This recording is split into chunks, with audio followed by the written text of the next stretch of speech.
Today, I'm joined by Evita Scoccia, founder of New York Swim Week. I think New York Swim Week kind of created a revolution in swimwear because after us starting the show, there's swimwear shows like around the world now. There's like Ibiza, they're starting Tulum. A lot of things that I didn't know that would happen. Like, for instance, our past year, somehow models snuck in and got on the runway. And I'm like, well, I guess everybody wants to walk on the runway. You've put on and created this event, but you're also a designer. My favorite piece, like anyone I feel like can feel confident in, is like a two-piece that would have high-waisted. So it snatches you and still gives you that hourglass shape that everybody wants. Fashion is an incredibly competitive space. What do you think is essential to have somebody stand out? Definitely to have like your niche, maybe like a custom piece that's like your signature, and then just know your brand story, because people love to buy into a story or a brand or be part of something in community. Do you have a skincare routine that you do? I wish I would be able to say that, but I actually don't. So Evita is somebody who has wonderful genetics that everybody hates, right? Probably. That's why. She's the reason why there's an industry, because people want to look like her.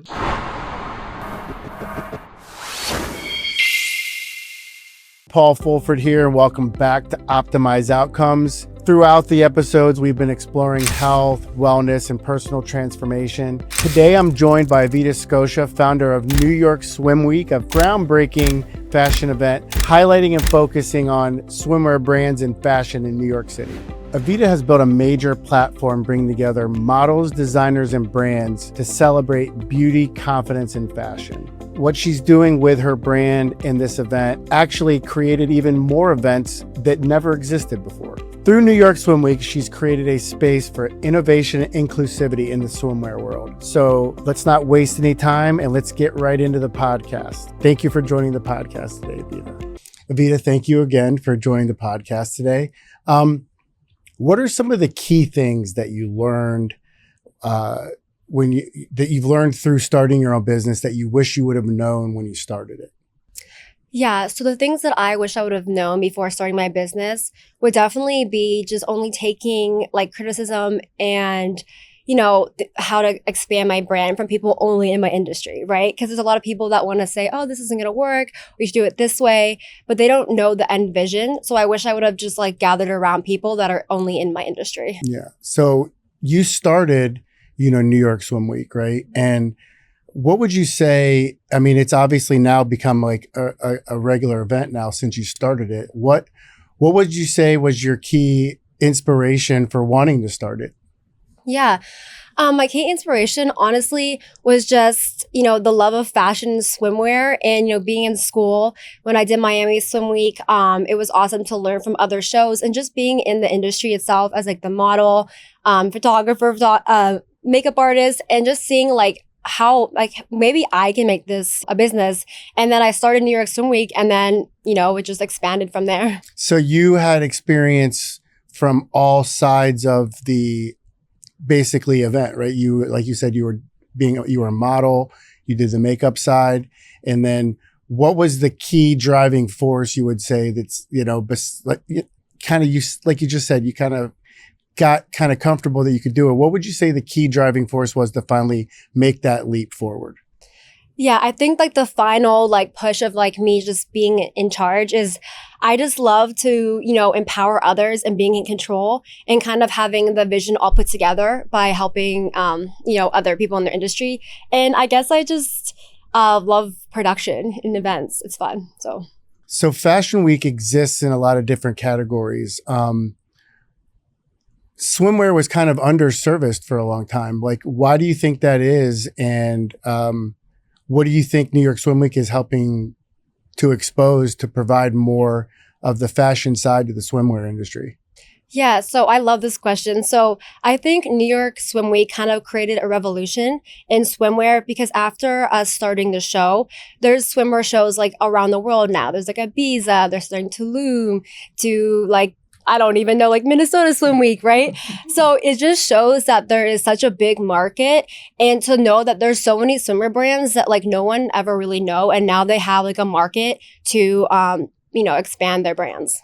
Again, I have some experience in fashion with different friends that do that. And I know when I was growing up, most of the time, if you were going to see something from a swimwear brand, you would have to go to Surf Expo. I live in Orlando, and that was always a big thing, was going to the Surf Expo. And that was the only place where I saw, I guess, the swimwear brands introducing new looks or color schemes.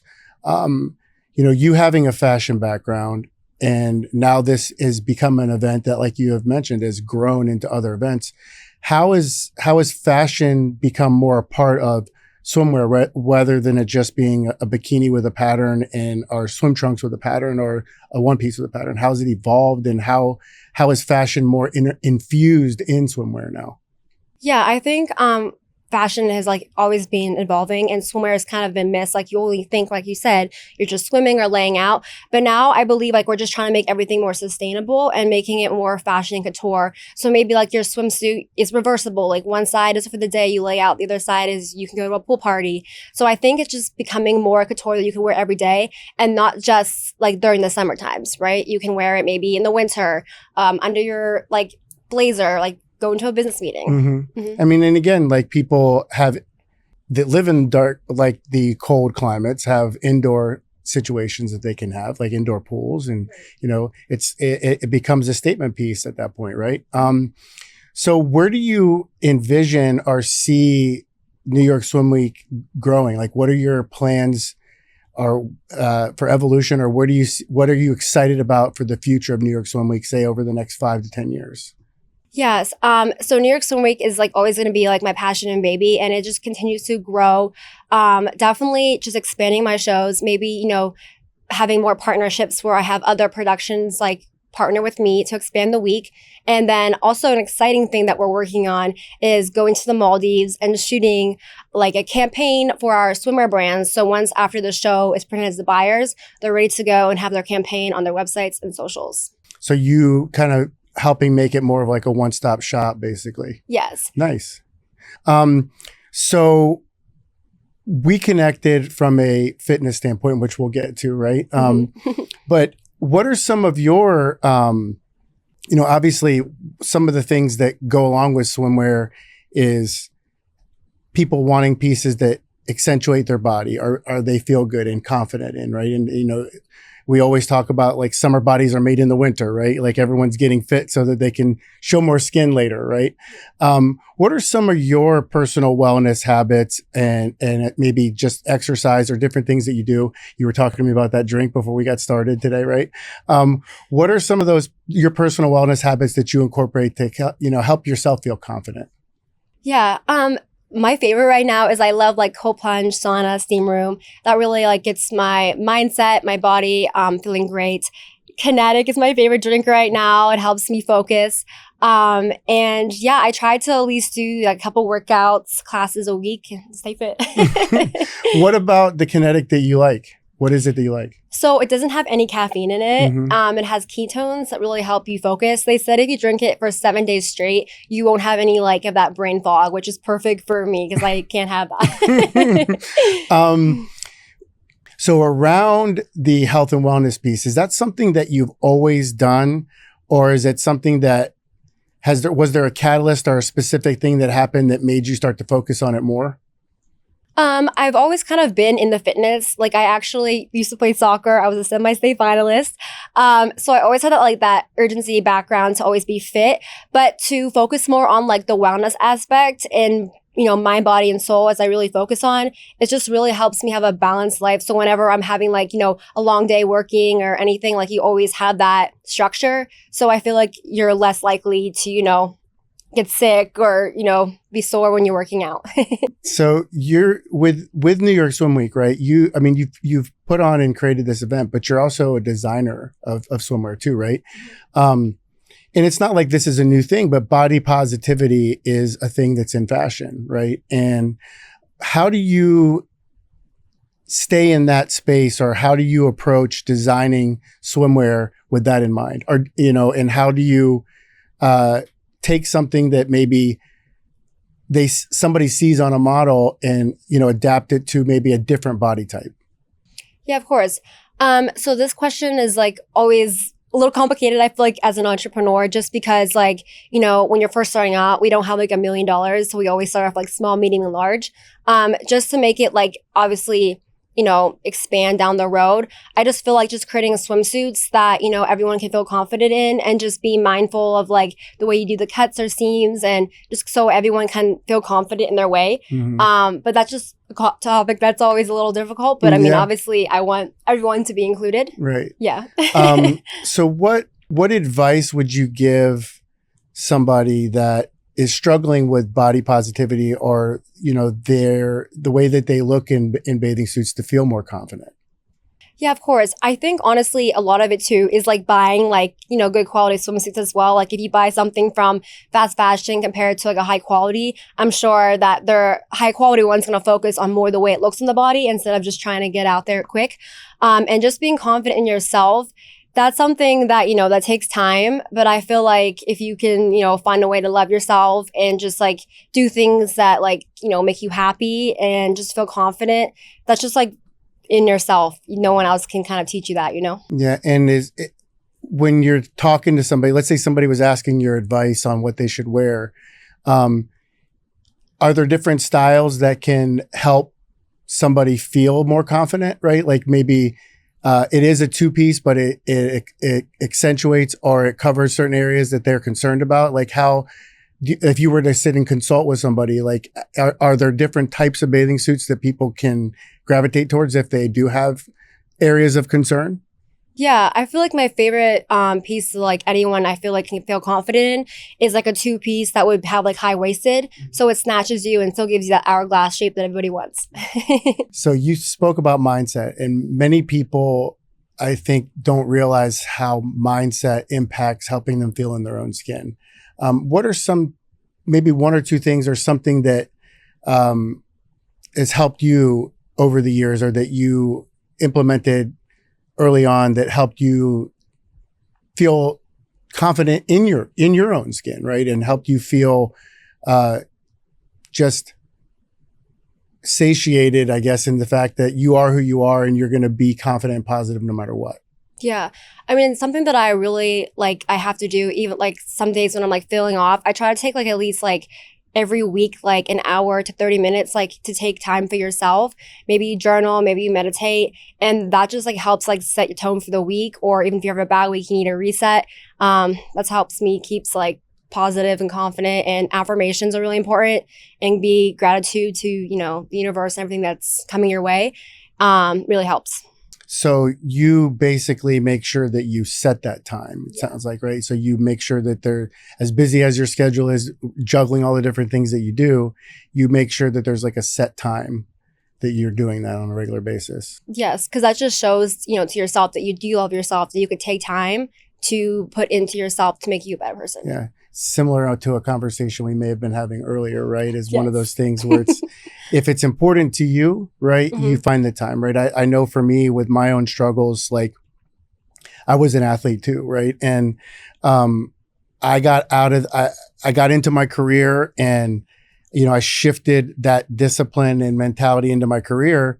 And then as the years went on, I found myself, I started focusing more on what I was eating and the nutrition, but the working out had kind of gone by the wayside, right? And I kept saying, I don't have the time, right? Or, the hotel gyms aren't that good enough, right? And because I travel a lot, right?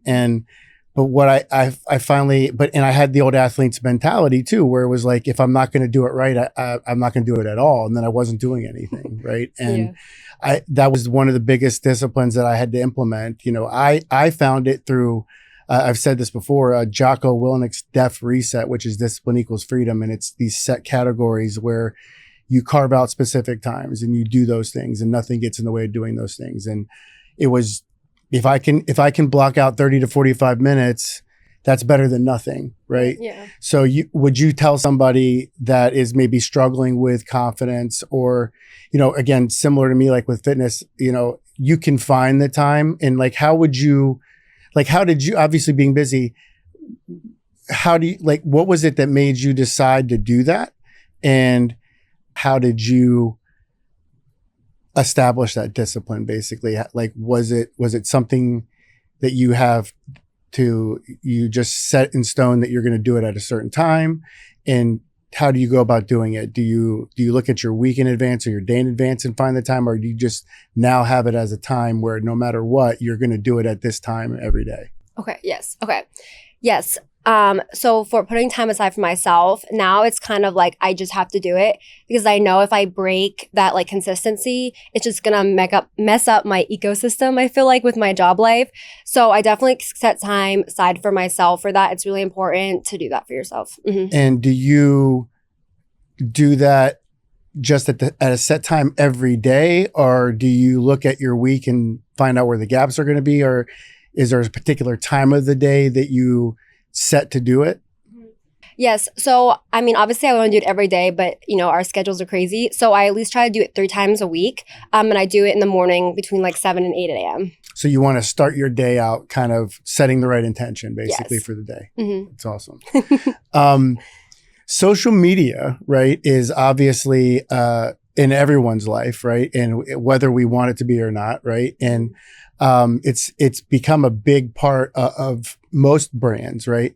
How have you utilized social media, and how do you think it's impacted what you're doing with New York Swim Week?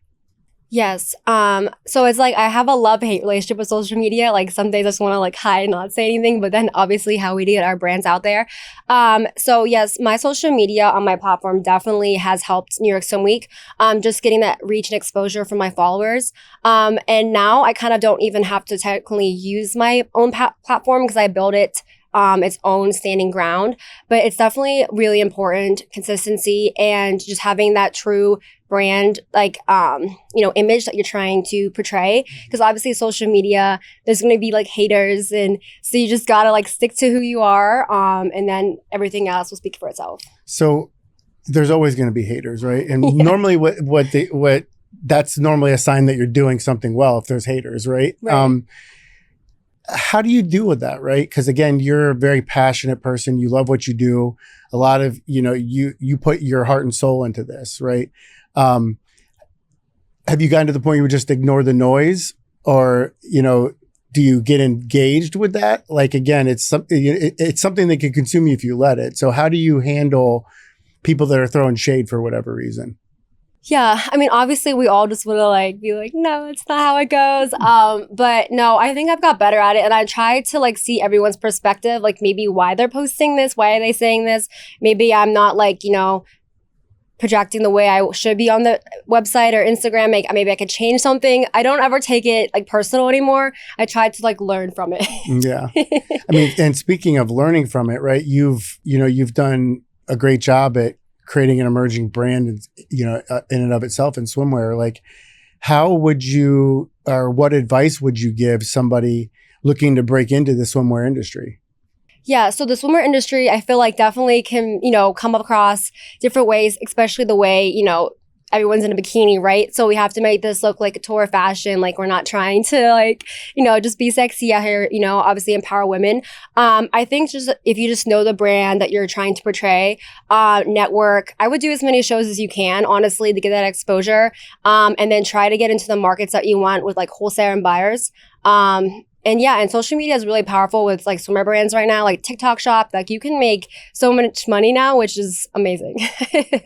in the world of exposing it, right? Influencers and collaborations have become a big part of the fashion industry in general, right? How do you go about selecting people to partner with that are in line with your brand? Because you like you mentioned, you have a really strong identity of the brand and what you want to put out there as your message. Like, how do you go about finding the right collaboration or influencer to work with? Right. So, I mean, I've honestly been pretty lucky with like my show the past couple years that, a lot of really high profile models and influencers just want to be a part of it. But to continue having those people like be involved is on my part of just trying to emerge with like bigger brands. So that's like my next step. So I feel like if I get like, maybe like a huge brand, it will be easier to get even like more influencers and models that want to be a part of it. But we definitely do have like different ranges of casting. So we make sure, are they like professional? Like, do they know how to walk? That's really important because some of them maybe have a lot of followers, but they're not good on the runway. So it's super important to proceed with our New York Swim Week casting. That's fair. That's funny. Where I go to immediately when you said that was my wife and daughter are big America's Next Top Model fans, right? Okay, that's and I just remember them making fun of some of the walks that people had, just in a fun way, right? Yeah, just like it's like, oh baby, like you gotta like work on your what steps. are you doing? Putting together, my family has like an events background, and putting together a big production like the event that you do is no small task, right? What are some of the behind the scenes things, maybe a little peek behind the curtain that go on that people don't even realize, like how much of a deal it is? Yeah, I mean, honestly, I feel like I'm lucky that now my team's growing. So it used to honestly just be me, like interns, like in my first couple shows. It's just like kind of like wrangling like the models, the designers, making sure like they know when they're going on. And like, it's just a lot of happening. I mean, a lot of things that I didn't know that would happen. Like for instance, our past year, somehow models snuck in and got on the runway. And I'm like, well, I guess everybody wants to walk on the runway, but it's just like things like nobody would know that happened. But yeah. And it's funny. I speak at events now, and again, like growing up, going and putting on events and doing different things. Like, it's funny. Some people don't realize that something like that happens. It's like your team does a good job at playing it off, because it's like, well, that was actually a huge ordeal. People were probably going nuts on headsets, right? Like, and what's going on? But everyone in the crowd is like, wow, amazing show. Like as long as they're happy, right? Yeah, and whoever that one that snuck on, she got some content too, right? I mean, I guess she posted it, so I guess we did something, right? Hey, you know what? I'm not knocking her hustle. She gave it. Right? She shot her shot, right? Yeah, I can't be mad. No, so you mentioned about how the swimwear industry is evolving, right? Like, what are some new trends or some key trends that you're seeing right now in the industry? In the industry of in the industry of fashion design, I definitely see like a lot more people trying to have their swimwear be able to wear during the day. Like, I don't know, just like different pieces, like maybe collar, make it like a business outfit. Like, I just see that it's expanding because they're trying to make it like you can wear it all season. So they're trying to like a bigger market for it because it is like a very competitive market, right? Just selling swimwear because everyone's like, fighting for the same season. But yeah, that's what I see so far. So again, and I would say, like, I live in Florida, right? I'm in California a lot. Areas where it's warmer and there's a lot of sun a lot of the time. People want to have something that is more like that for like a Sunday fun day or, barbecues or different things where it's maybe not, we're getting ready to come into spring, right? Where we can get rid of the coats, right? And it's more than just putting on a bikini top, like you mentioned, like having a collar that's just something like that, right? Yeah. So you're seeing that that's actually becoming a bigger category now? I think so. And also, I feel like day parties are becoming more cool because people don't want to be out all night, wake up the next day feeling hungover. So I feel like the day parties are coming, more popular. So obviously they want to wear outfits that could, be more diverse. Like if you're going to a pool party or even, you have a pool party and then you go out. So it's just trying to expand that market with that. Mm-hmm. So you've had experience both like being from the model influencer side and now an entrepreneur. Like, what would you say are some of the key differences as it relates to your brand on both of those? Yes. So learning from both sides definitely helps my perspective is like making sure I try to take care of the models and I understand like, they're here all day. We got to make sure they're fed. We got to make sure, they feel good, give them a swag bag full of goodies. And then being the production side kind of is a little interesting because, people always see me as a model. So sometimes they don't understand that I'm the one running the show. Mm-hmm. Like a photographer thought I was a model, like when I'm trying to like direct everyone. And he was just like, yeah, sure. Yeah, he was like, okay. I'm like, well, this is actually my show, so you can hang tight. Yeah. So what would you say some misconceptions people have maybe about influencers or models, right? I think that people think maybe it's always glamorous and it's not, right? Like what are some of the like misconceptions that you've experienced that you could speak to? Yeah, like being an entrepreneur, you have to be willing to literally work like 24/7. Like I know starting my show, I wouldn't have summers. Like I would just be like working all night, like doing the production part, doing the background, all that stuff. So I feel like they have to understand that, yes, social media makes it seem like, oh, wow, she created all this. It must be so easy. But just like you have to be ready to put in that hustle.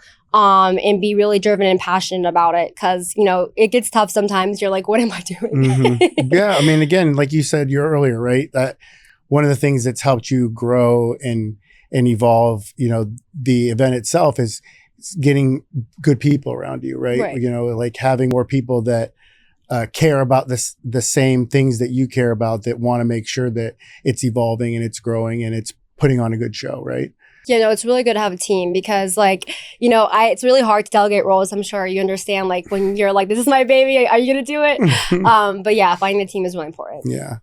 So again, we're eventually going to get to the Accufit treatments that you've done, right? But what other experience do you have with, let's say, medical aesthetics or plastic surgery? Do you have any experience with that?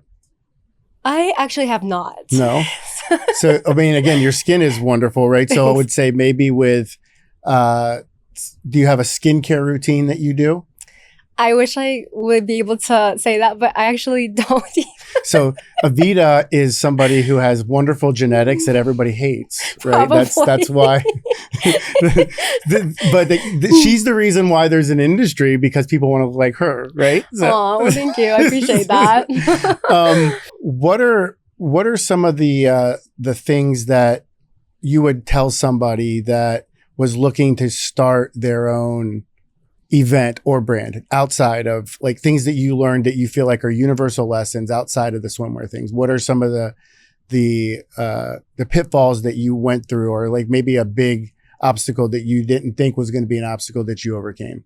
Yeah, I would say an obstacle I overcame is just like creating like events is having the most detailed run of show you possibly can, like by the minute. So say if like the person in charge dies, someone else can take charge and like look through, because in my head, I'm like, oh, everyone thinks the way I'm thinking, right? So the day of the show, you're like, wait, no one understands the way I'm thinking. So you have to be like very like organized and have an amazing run of show. So for people that might be listening that don't know, I know what run a show is, but no.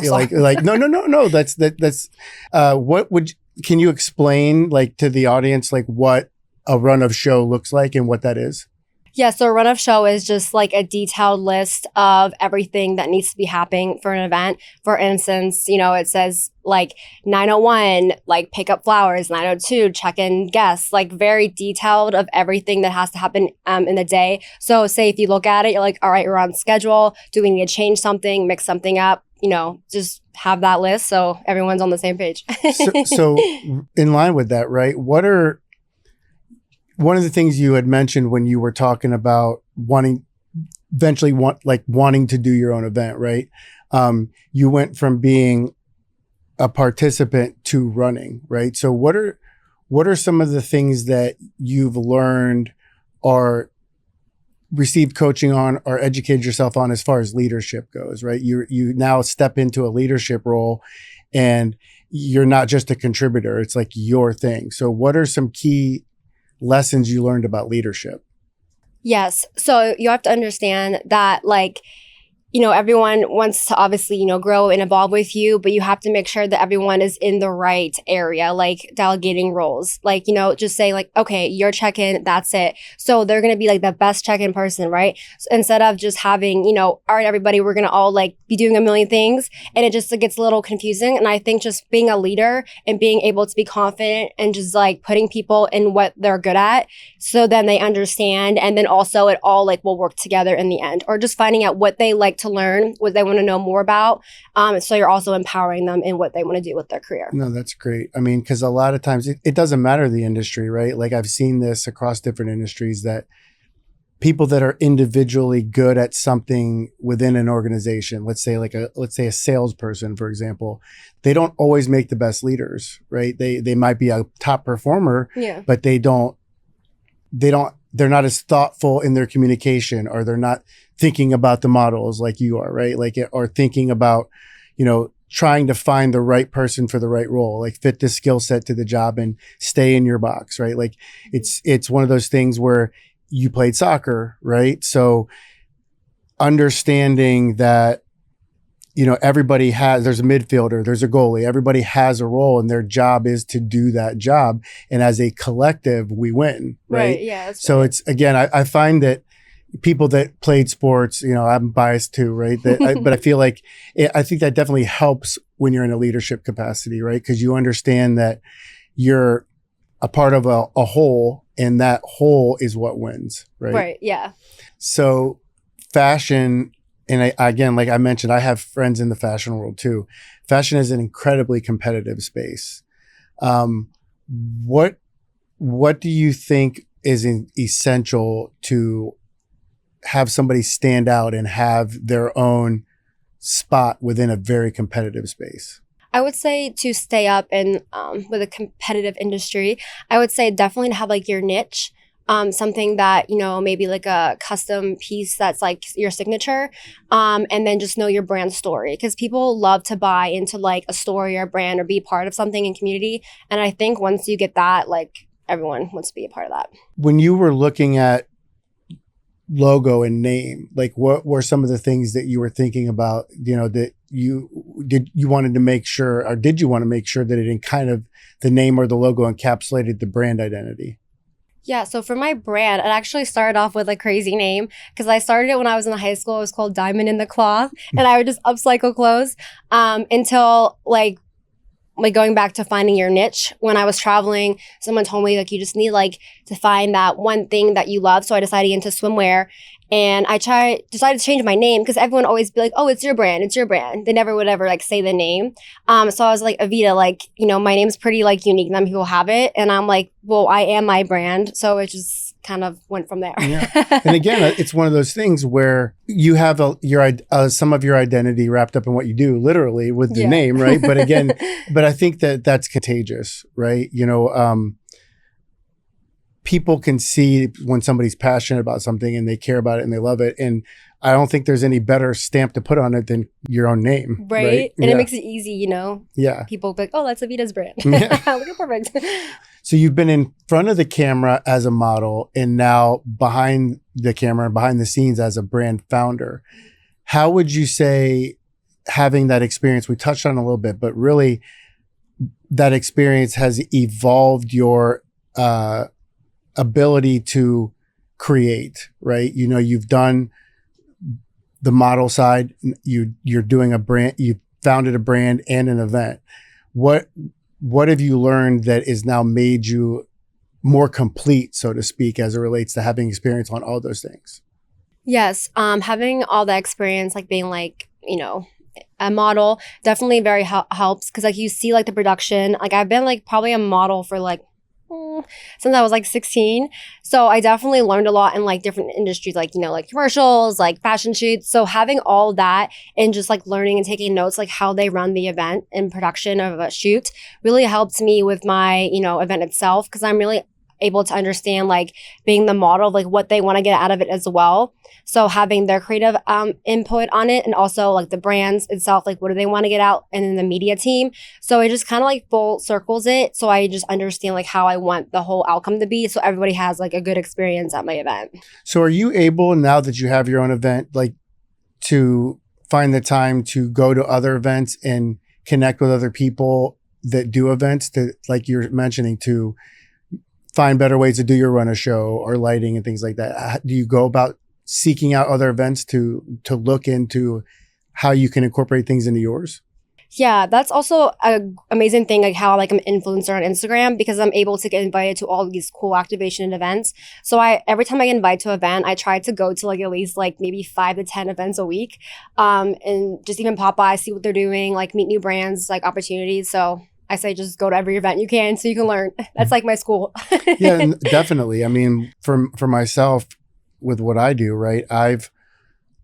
If I was wanting to learn something or do something, I would try to do it myself, research it myself. And then I think the fast track is always like seek out an expert, right? Like most people, I think it's in human nature to want to help people, right? Especially if you go in and you're approaching it in a way where you're respectful when you ask, right? But I feel like sometimes people's ego might get in the way if they're trying to be something and then they're asking for help, right? But Yeah.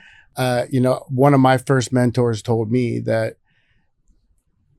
you can learn something from everybody, right? You might learn what not to do, but you can still learn from them, right? Mm-hmm. And people that don't ask for help, it's a weakness, right? I feel like anybody who's been successful at something had to have help, right? And maybe there's a lot of it that they bootstrapped and did themselves, but whether it was through a book that was their mentor or whether it was through doing, outreach with a live person. Would you say that there was somebody who you've connected with that really impacted you, maybe from like a mentor standpoint, or somebody that you really respected that helped you grow with what you're doing? I don't know if it would just like be like one person, but I definitely like have partnered with other people with like other events that have nothing really to do with my show itself. And it was just really good to like learn from them and see how they do an event and how they handle their team. But that definitely really empowered me, but I don't have like one person. Okay.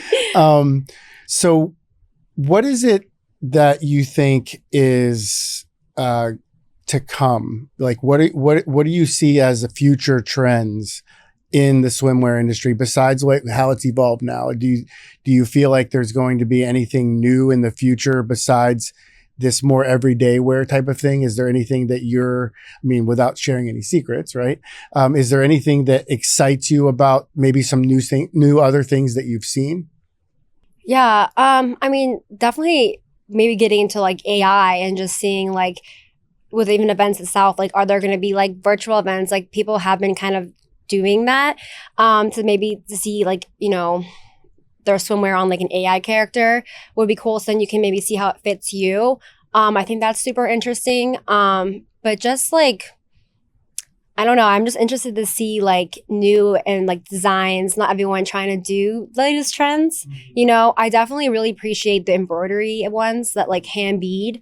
I think those are very interesting and are going to be not trendy, but I think more people are going to want more quality and unique pieces. More value. Mm-hmm. Yeah. I mean, you've mentioned a few times that it's an evolving industry, right? How do you stay inspired? Like, what are some of the things that inspire you with your pieces? Yeah, so I feel like every collection for me itself like is based on a different version of me, and that's kind of why I do a theme every year with my show. This year it's inner bloom, like blossoming flowers and vibrant colors, because I feel like now I'm in like my new healing era where I'm like flowers, colors, so I want that to be like spread out on my collection, and so that's how I kind of get inspired. So your brand tends to evolve as you evolve. It seems like that's interesting. With that, right? How do you, again, is there now with there not being really a season, like you're saying, right? Are you coming out with new collections throughout the year, or do you have a major time where you're introducing collections? Yes. For me, my brand itself has been kind of like on a little hold because I'm like focusing a lot more on my show. So I definitely would love to like, have more collections. But right now I just do one for like the summer every year. Bringing it back to the wellness side of things, right? When people think of swimwear, they don't necessarily think about self-care, maybe, right? How would you incorporate, or how do you think about swimwear and fashion as self-care? Self-care. I guess like self-care, maybe a little bit more of like feeling confident. That's kind of why I pick swimwear, because I feel like the most sexiest, and I just like love wearing like new pieces, and you could be like, your true self. And then also like the wellness, I guess, maybe then you can have a spa day, so intertwined with that. It's interesting, right? It's funny when you look at lingerie versus swimwear, it's basically covering the same areas, right? For a female, but it's a lot easier to just walk around in a bathing suit than it is your undergarments, right? Mm-hmm. So, I think it's one of those things too, where it's also with fashion too. People buy things to, there's a feeling and an emotion behind it, right? So you see something like you two, I'm sure you get Instagrammed the same way I do, right?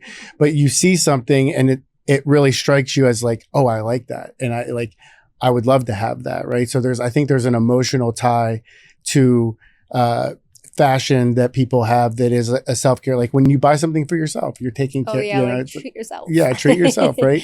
But also I think it with swimwear, it's like when you're buying it, you're probably buying it to travel, like escape from reality. So I kind of love that too. Yeah. Yes, always escape from reality, right? I mean, that's why we doom scroll a lot of times, right? True. I've had some great mentors, right? And you said when I asked you, you were like, I've had some great people tell me some things, but I really wouldn't say I had somebody I considered a mentor. What about a piece of advice, right? Maybe a really good piece of advice that somebody gave you that really hit home, that really kind of transformed the way you thought about something. Yes, I guess there's like two parts of this. I would say, I mean, it's like super cheesy, but it's like chase your dream, not the money. Because I feel like a lot of people get caught up and like, I want to be a millionaire, have all this money. But I feel like if you just pursue your dream, like money will come later, and just not to focus on the competition.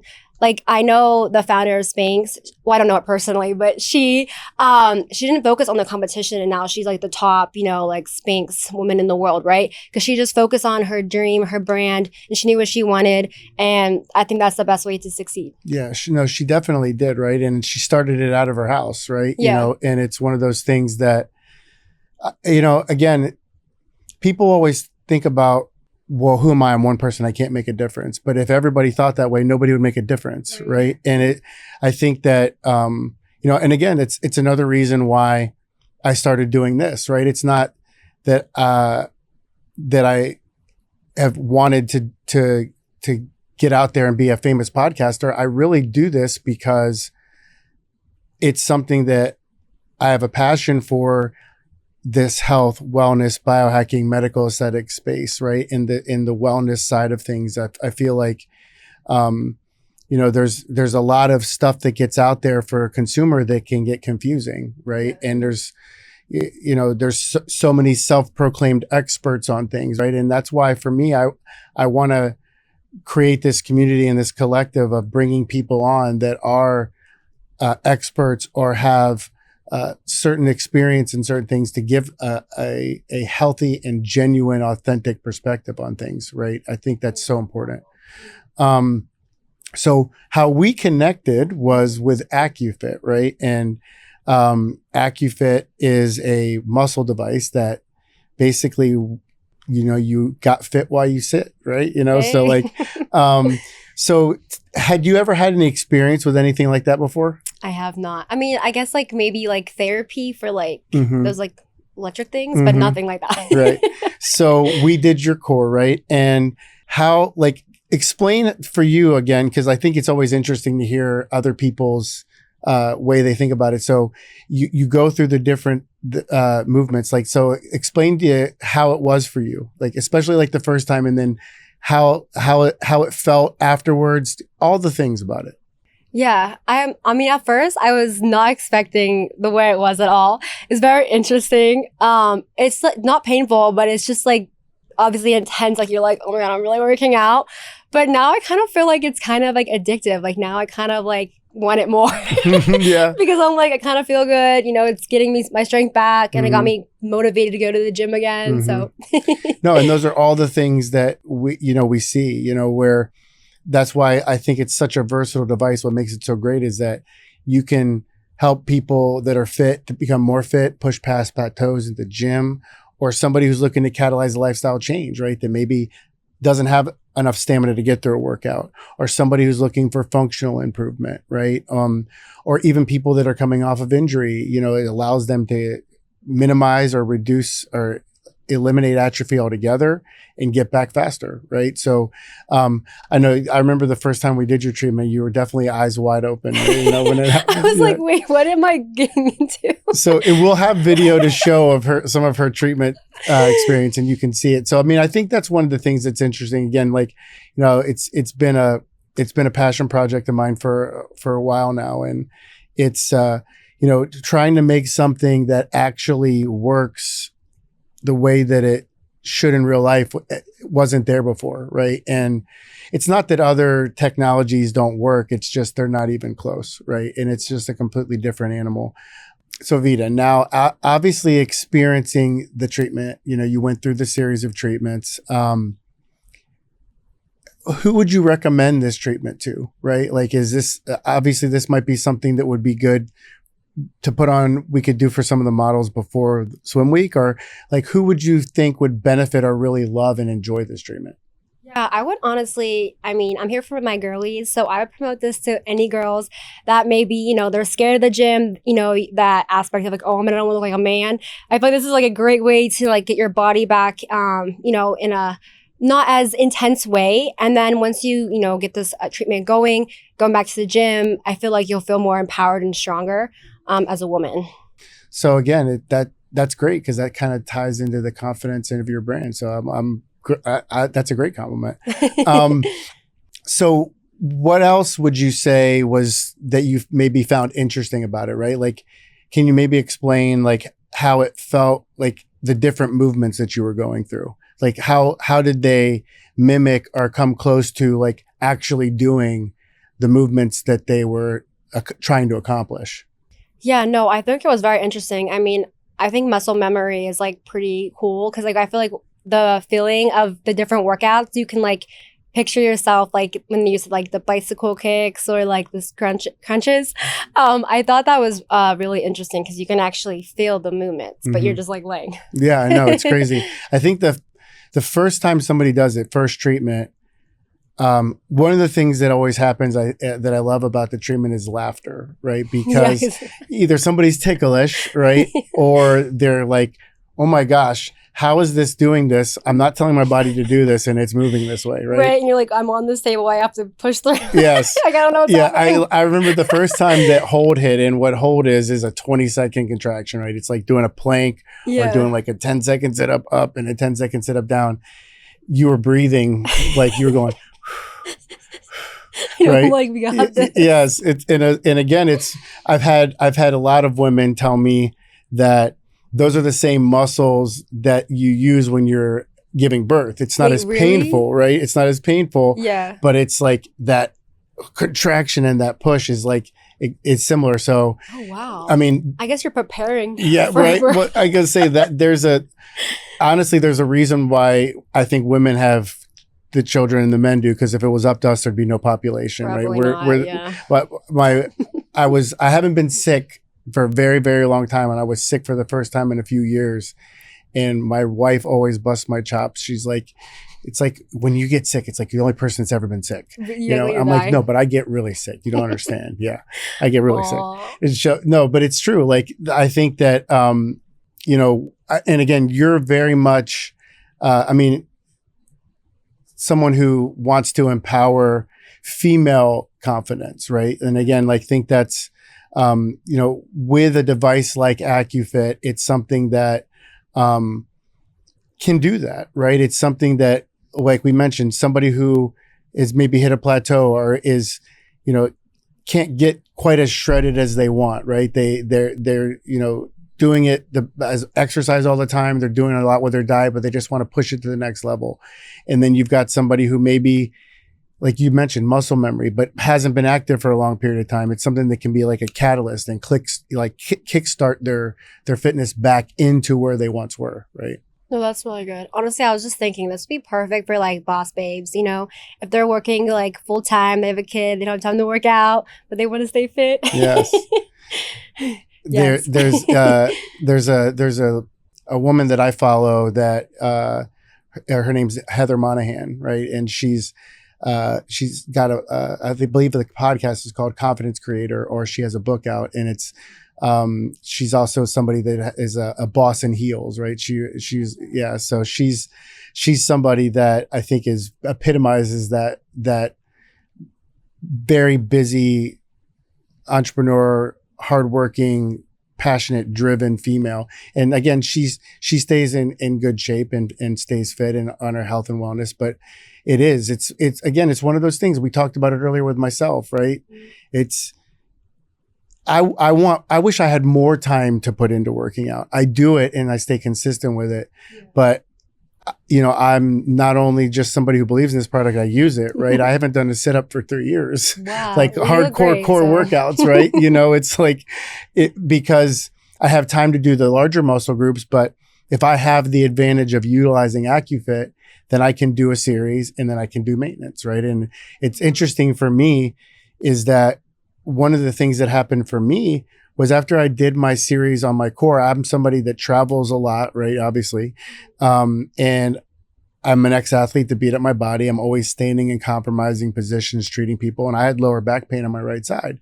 And after I did my series of 4, it subsided. And it's kind of always, my tell is that if I start to feel my lower back pain a little bit, it's time for me to do a maintenance treatment, right? So yeah, I mean, that's the thing that's really cool about it. Like, for me, it's been eye-opening, the wide range of people that can benefit from it.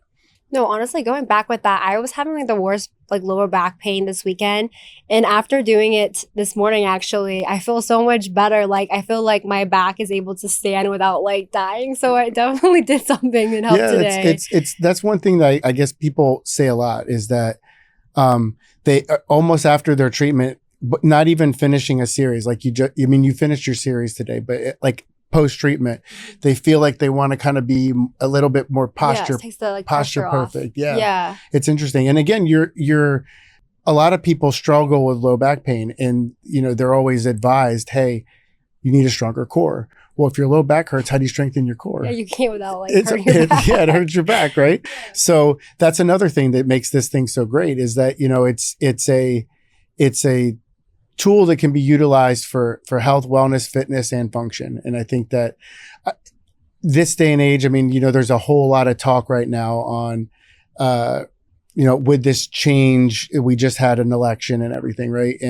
But one of the biggest things, I don't care what side of the aisle somebody falls on, is, what Robert F. Kennedy Jr. is doing right now. It's looking at the food supply, right? And talking about it and putting it out there that this being healthy and making America healthy again, that's not a Republican or Democrat thing. That should be for all of our longevity thing, right? And I think that that's what we have more of a focus on now, at least currently, right? And I think that this device is another thing that fits right into that. There's like you mentioned earlier, the cold plunging and red light therapy and doing, the taking the self-care pieces and the wellness and with your fitness. It's those things were once kind of thought as hokey or taboo, right? And red light therapy is proven to help mitochondrial health, and mitochondria are the workhorses for our cells, right? So there's so many of these worlds now blending. That's one of the things that I think makes this podcast,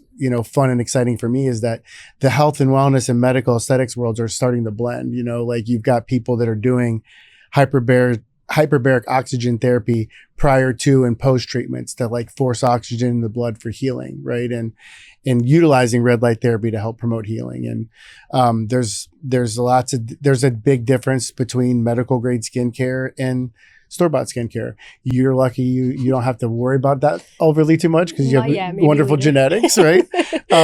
But again, it's definitely a blending of the worlds, right? And I think that it's now much more on the forefront, even as social has evolved for you, right?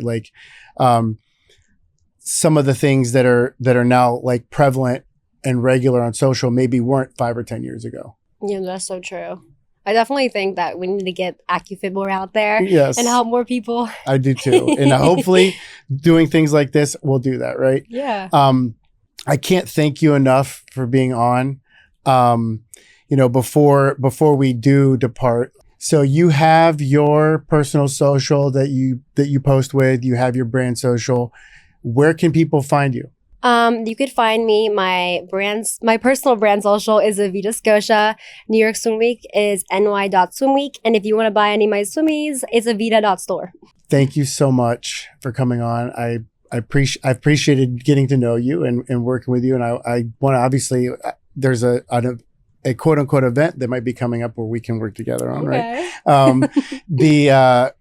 I feel like for anyone who's listening in, whether you're from a 20-year-old to a 70-year-old person that's listening, I mean, your spirit, your passion for what you do is contagious. And I think that we need a lot more of that in this world, of people moving forward and doing the things that make them happy, right? Doing the things like you said, doing things that, like that quote you mentioned, right? You should love what you're doing, right? Don't just do a job to do a job. Do something that you love, that moves you, that you're passionate about. Thank you again for tuning in. I cannot wait to see what Evita does in the future as an individual and with her brand. I would think it's going to be a really, really exciting road to come. Thank you all again, and make sure to like and subscribe wherever you get your podcasts. I'm Paul Fulford, and this has been Optimize Outcomes.